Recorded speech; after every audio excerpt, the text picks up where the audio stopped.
One comment I'll make for investors that I see that are calling on my listings that they want every single detail about the expenses, and that sometimes that's understandable, but really, if deals are hard to come by, so you got to go through the calculations as quickly as possible, and then figure out whether you're going to pursue the property even further. So I really don't even need to see the property. I don't need to see exact expense numbers from people to figure out whether I should pursue a property or not. All you need to know is what the rents are. And the other tip is that I never trust the numbers that the seller is giving me. You always have to do your own due diligence. So I know if you know the market, and if you don't know the market, you find an agent who does know the market to give you what realistic rents are for that unit. And you really have to, sometimes you have to know the condition of the unit, if they're Section 8 or what have you, but I know, like in a certain market, let's say Parma, you could get $1 per square foot for your average home or apartment. Okay, downtown Cleveland, you can get $2 to $3 sometimes a square foot, maybe even more.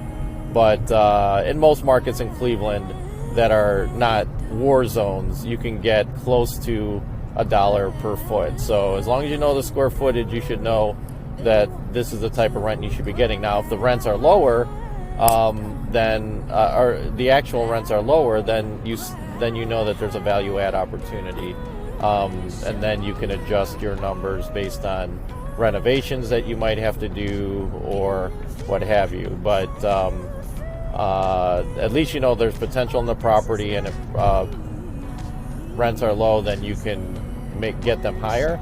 And if they are high to begin with, then you can determine whether the price that they're asking for the property is worth the cash flow that you're getting from it. So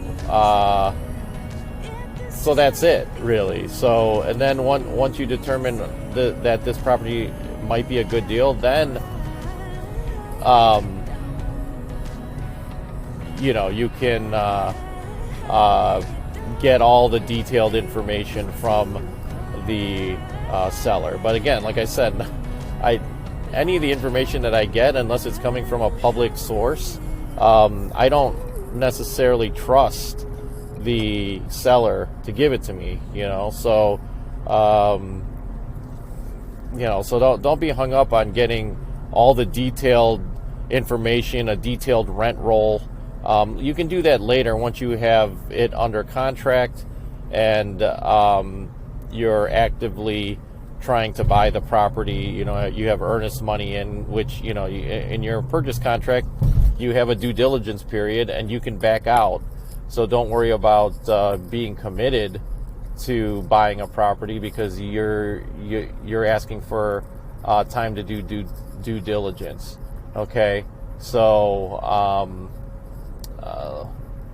once you get that once you understand that, then you'll be able to go through more and more properties very quickly, and then spend your time on those deals that are worth pursuing versus spending a ton of time on every single lead that comes through, and then you may miss out on the property that's readily available that you need to act on very quickly. And again, your purchase contracts, when you put them in, you're never locked in, okay, unless you know the property very intimately. And I mean, you've done your due diligence on a certain property over the years because you either have investments in that area or you just know the area, and you know the house. So then you can spend more time on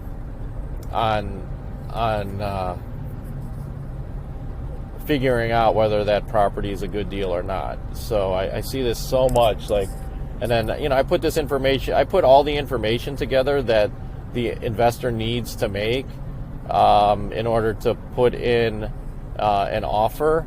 And so when they continue to ask more information, or it's okay to ask for more information, but there's overkill where you want to know every single detail about a property before you can even think about putting in an offer. And then I know that you may not be serious, or you don't know what you're doing. Not that, again, you should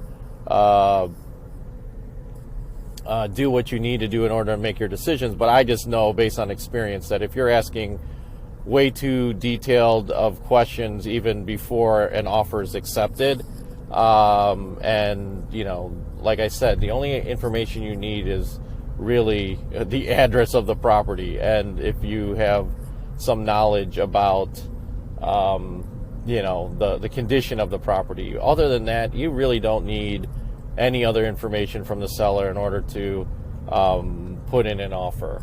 So you can determine the rents yourself based on the market. You can determine the expenses based on what I just told you.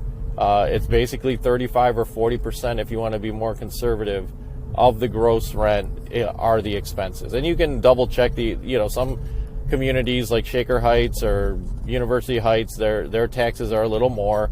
But again, I don't see it exceeding 40% if you're in those communities as far as property taxes affecting expenses.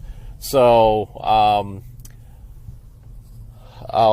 then you can put your spreadsheet together, and then you can fill in the blanks as you get them when the seller gives it to you, and then you can verify later if you get the property under contract in order to determine whether the information has been verified credible, and then you can close on the property. So with that, if you have any questions or comments, please DM us on Instagram at Mike Mendoza 216, or you can DM us on the platform that you're seeing this on, or you can even text or call me directly. My cell phone number, I don't keep it a secret, it's my business line, so you can leave a message. I will get back to you. My number, 440-941-3692. Thanks.